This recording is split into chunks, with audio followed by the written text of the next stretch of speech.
Life's been a series of tough breaks and lucky strikes.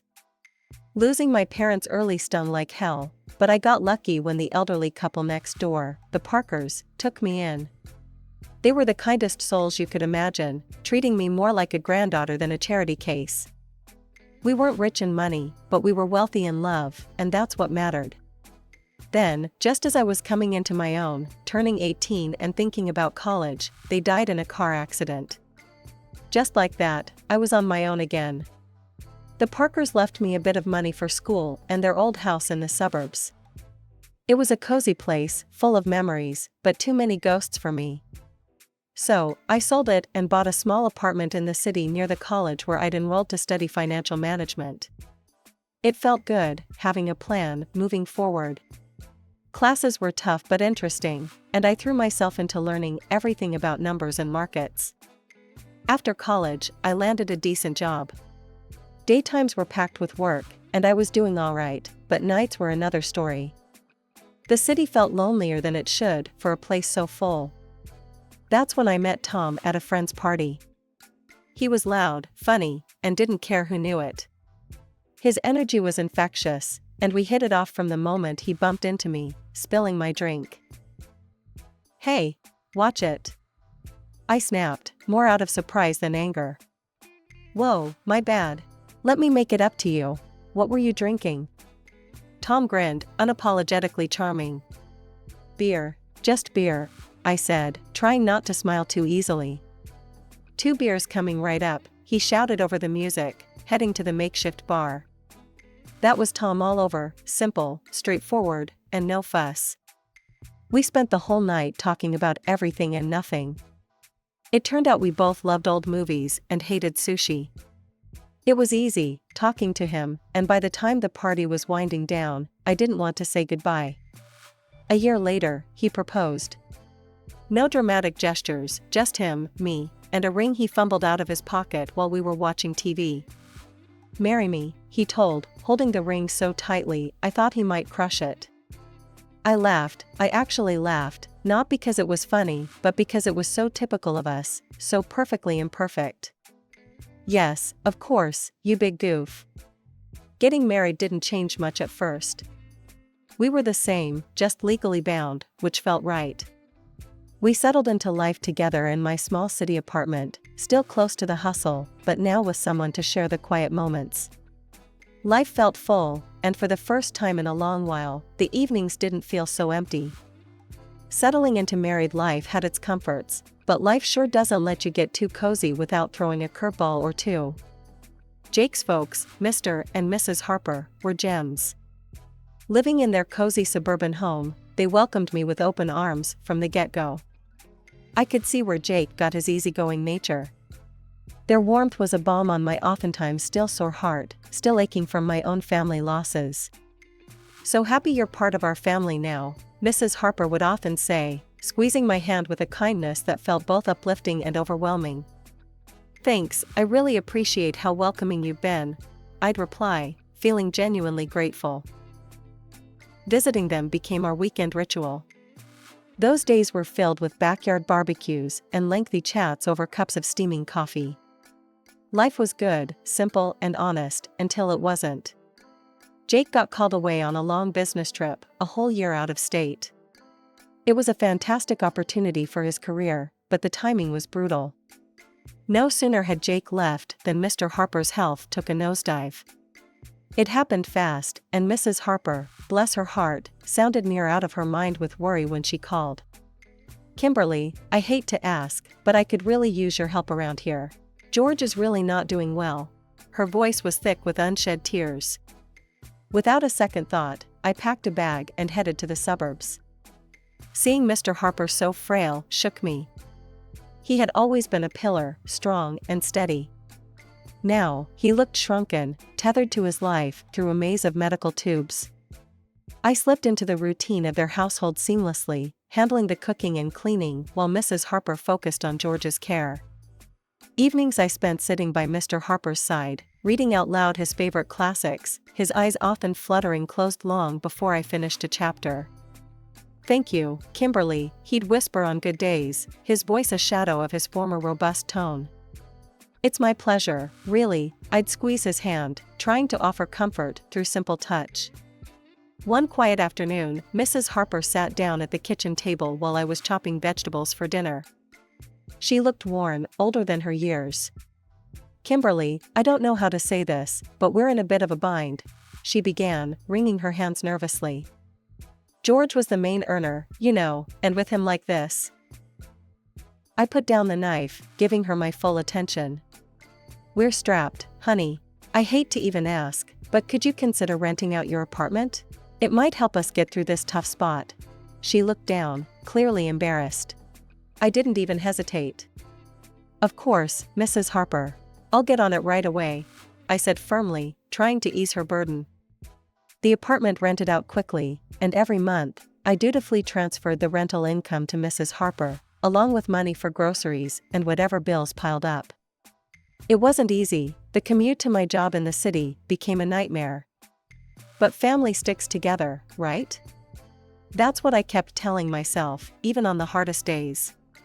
"Kimberly, you're a godsend," Mrs. Harper would often say, her relief palpable each time I handed her the money.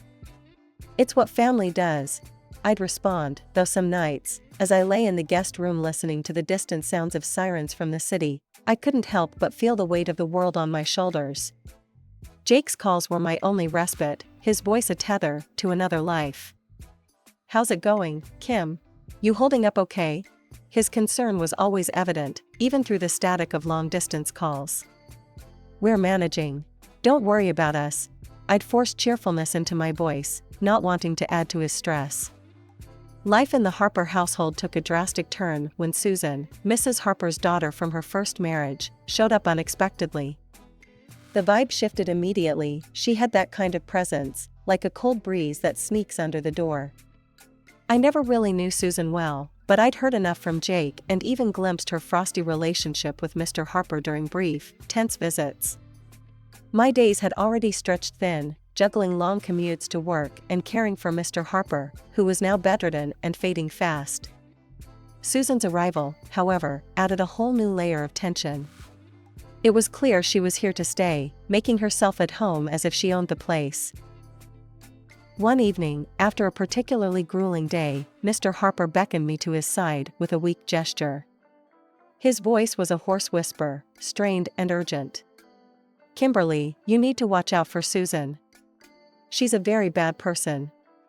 I leaned closer, the gravity in his tone pulling a knot tight in my stomach. "I understand, Mr. Harper.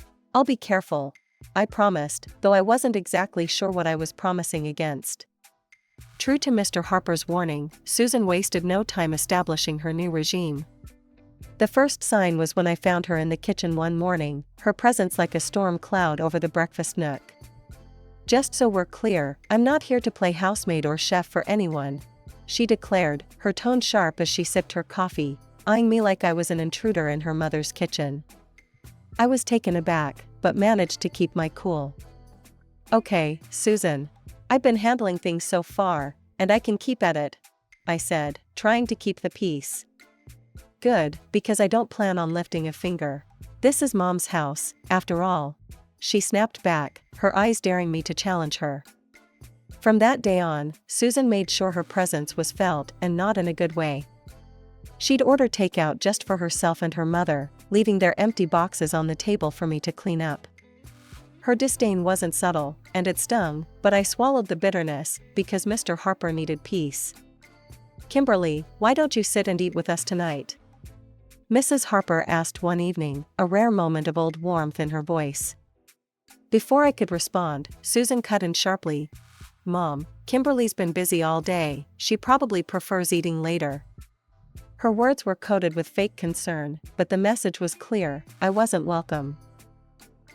The days grew heavier, my chores doubling as Susan's entitlement filled every corner of the house. I'd hear her late at night, whispering with her mother, turning her against me with poison words. Mrs. Harper, once so kind and understanding, started to change too, her looks colder, her thank yous fewer. A couple of weeks later, Mr. Harper was gone. The funeral was a solemn affair, with Jake flying in just in time to say his goodbyes. It was the first time in months we were together, and the relief of having him by my side was palpable. Yet, amidst the mourning, I noticed the air had shifted significantly at the Harper residence. Susan was on her best behavior, treating everyone with a forced politeness. "How's everything been while I've been gone?" Jake asked me quietly during a brief moment we had alone after the service. "Fine, everything's been fine," I lied, forcing a smile. I didn't want to burden him further, his grief was enough to handle. "You sure? You look a bit worn out," he pressed, his brow furrowed with concern. "It's just been busy, you know, helping out around here," I reassured him, avoiding his gaze. It wasn't the time to delve into the mess that was brewing beneath the surface. As soon as Jake left, Susan dropped her act. The mask of the dutiful sister was gone, replaced by the sneering, dismissive attitude I'd grown accustomed to. The dynamic in the house shifted drastically. Mrs. Harper, perhaps in her own throbbing grief, became distant and cold towards me. Commands replaced conversations, and I felt more like an intruder than a family member. Susan took over the household like she was the lady of the manor. Her reign was marked by disregard for anyone's feelings but her own. She started barging into my room without knocking, rummaging through my things as though she was searching for buried treasure. One afternoon, I was out in the garden trying to find some peace, when I stumbled upon a box lying among the shrubs. Curiosity piqued, I opened it, only to find my watches, jewelry, and even some underwear. My heart sank. Nearby, draped carelessly over a bush, were several of my dresses. Fury bubbled up inside me as I gathered my belongings. Clutching the box, I stormed inside, finding Susan in the living room, lounging like she owned the place. "What the hell, Susan?" I demanded, my voice shaking with rage. "You can't just throw my stuff out." Susan laughed, a cold, harsh sound that echoed mockingly around the room. "Live here? Please, you're just a guest, and not a welcome one. You should be out in the garden, or better yet, on the street. You're nothing but a rootless beggar anyway." Her words stung like salt in a wound. I couldn't believe the venom in her voice. Trembling, I turned to Mrs. Harper, who had just entered the room. "Mrs. Harper, please, tell her she can't treat me like this. This is supposed to be my home too," I pleaded, my voice cracking. Mrs. Harper, once kind and gentle, now looked through me as if I were glass. "This is Susan's house now." "She's right, Kimberly. Maybe it's time you found somewhere else to live." Her words were a blow I hadn't anticipated. I stood there, the box in my hands, my heart breaking in my chest. The home I had come to know, the family I thought I had, crumbled around me in that instant. Despite everything, I stayed because of a promise I made to Mr. Harper on his deathbed, to look after his wife and not let Susan overpower her. But day by day, Mrs. Harper seemed to adopt Susan's cruel traits, her words turning sharp, her eyes cold. "You're just sitting on your hands here, aren't you?" Mrs. Harper snapped one evening as I cleaned up after dinner, her voice dripping with disdain. "I'm doing my best to keep things running smoothly," I replied, trying to keep my voice steady despite the hurt her words caused. "Best? Could have fooled me. Seems like you're just freeloading," she scoffed, turning her back to me as she left the room. Her words stung. I was far from a freeloader. I had rented out my apartment and transferred nearly all that income to Mrs. Harper, on top of handling most of the housework, while Susan did nothing but criticize. Susan, living off her mother's pension, was relentless. "Really, what did my brother even see in you?" she would taunt me nightly, her voice loud enough to carry through the thin walls. I'd bite my tongue, swallow the anger and frustration, and remind myself of the promise I made. But the atmosphere was suffocating, the house a minefield of hostility. One evening, coming home early from work, my world tilted on its axis. I walked in to hear Susan and Mrs. Harper in the middle of a heated discussion in the living room, not noticing my arrival. "We need to get her to sell that apartment of hers. You know how much we could use that money," Susan was saying, her tone greedy and calculating. "Yes, but how do we convince her? Kimberly's no fool, she won't just hand it over," Mrs. Harper replied, her voice a mix of frustration and greed. "Leave it to me, Mom.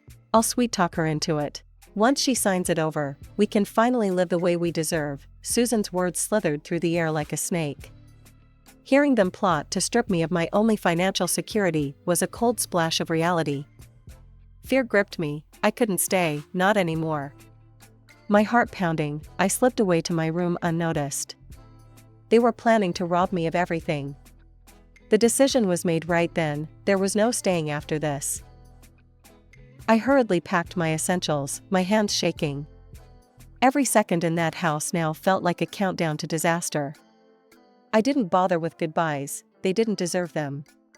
Slipping out the back door, I ordered a taxi to the station. Sitting on the train to Jake's state, doubts swirled in my mind.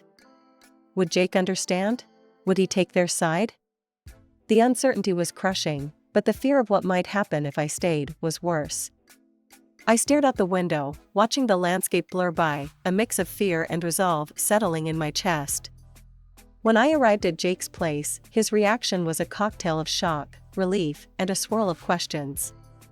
His eyes widened as he opened the door to find me standing there, bag in hand, looking probably as frazzled as I felt. "Kimberly? What are you doing here? Is everything okay?" he asked, stepping aside to let me in. I hesitated, taking in the familiar, comforting sight of his temporary home. "No, Jake, everything's not okay. Not at all," I replied, my voice catching a bit.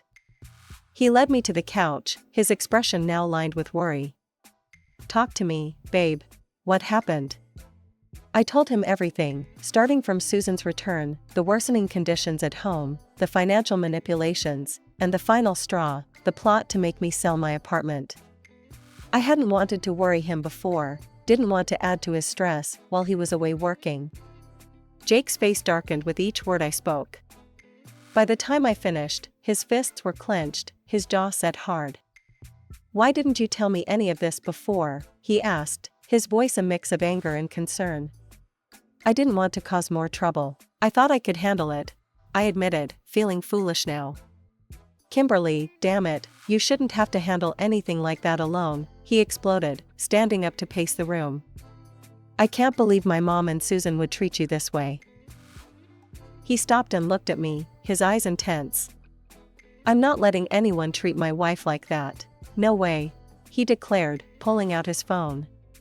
I watched, heart pounding, as he dialed his mother. The phone barely rang twice before she picked up. I couldn't hear her words, but the stiffness in Jake's shoulders told me enough. "Mom, this has to stop. I know about everything, and I won't tolerate it.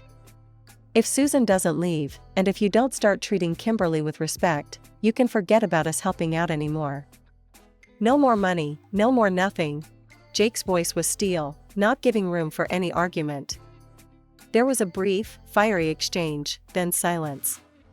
Jake's hand tightened around the phone.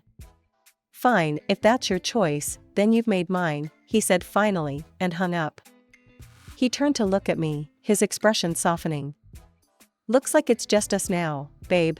That's all we need," he said, coming over to wrap me in his arms. I leaned into him, the safety of his embrace fortifying me against the whirlwind of emotions. "Just us," I murmured, feeling the truth of his words. We were on our own now, but somehow, that felt okay. Jake and I talked long into the night.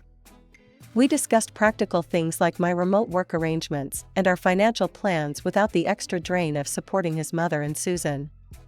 It felt like we were laying the foundations for a new chapter, just the two of us. "Whatever happens, we're in this together.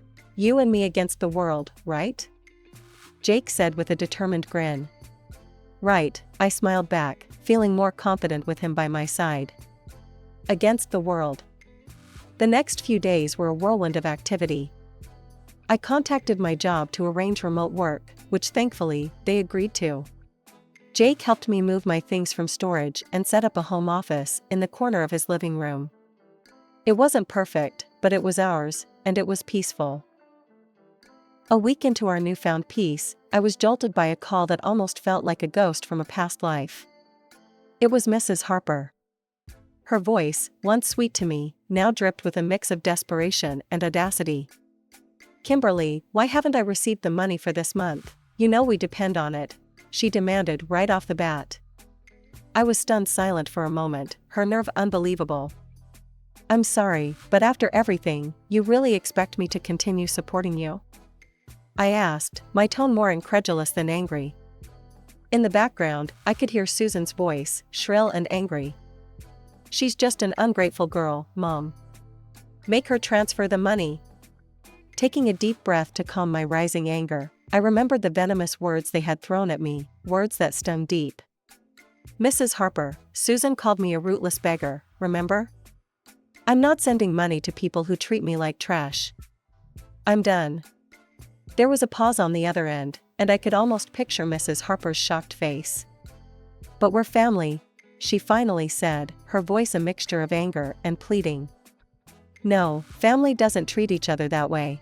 Goodbye, Mrs. Harper, I said firmly and hung up before she could respond. The call shook me, but Jake was right there, his support unwavering. You did the right thing, Kimberly. It's time they learn to stand on their own, he reassured me, wrapping an arm around my shoulders. Not long after settling back into our hometown, another surprise came our way. I was pregnant. The news brought a joy we hadn't expected, and suddenly, the future seemed filled with possibilities. We decided it was time to sell my apartment and buy a small house in the suburbs, a place near a good school where our child could grow up. As we were planning our move, another call came, and again from Mrs. Harper. Her tone was different this time, desperate, almost pitiful. Kimberly, I've made a mistake. Susan forced me to sell the house, took the money, and left me with nothing. Could I come and live with you and Jake? Her voice was shaky, pleading. The request stunned me. After everything, this was a test of my resolve. Mrs. Harper, you chose this path when you sided with Susan against us. You could have chosen differently, I said, my voice steady despite the turmoil inside. I know I've made mistakes, but you have a kind heart. Can't you forgive an old woman for her wrong choices? She implored. I sighed, feeling a pang of pity, but remembering the pain her choices had caused. I forgave you long ago, but that doesn't mean I can let you back into my life. You need to live with the consequences of your actions, just as I have, I replied and ended the call. Then, with a resolute tap, I blocked her number. We moved forward with our plans, purchasing a quaint house with a little garden where our child could play. It was a lazy Sunday morning, the kind where you linger over coffee and the newspaper.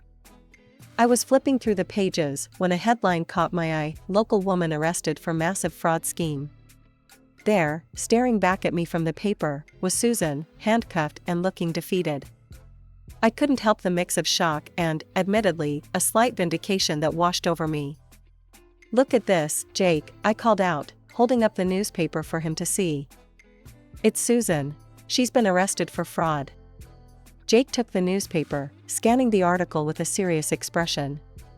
Wow, can't say I'm surprised, but still, it's a lot to take in. Yeah, it is.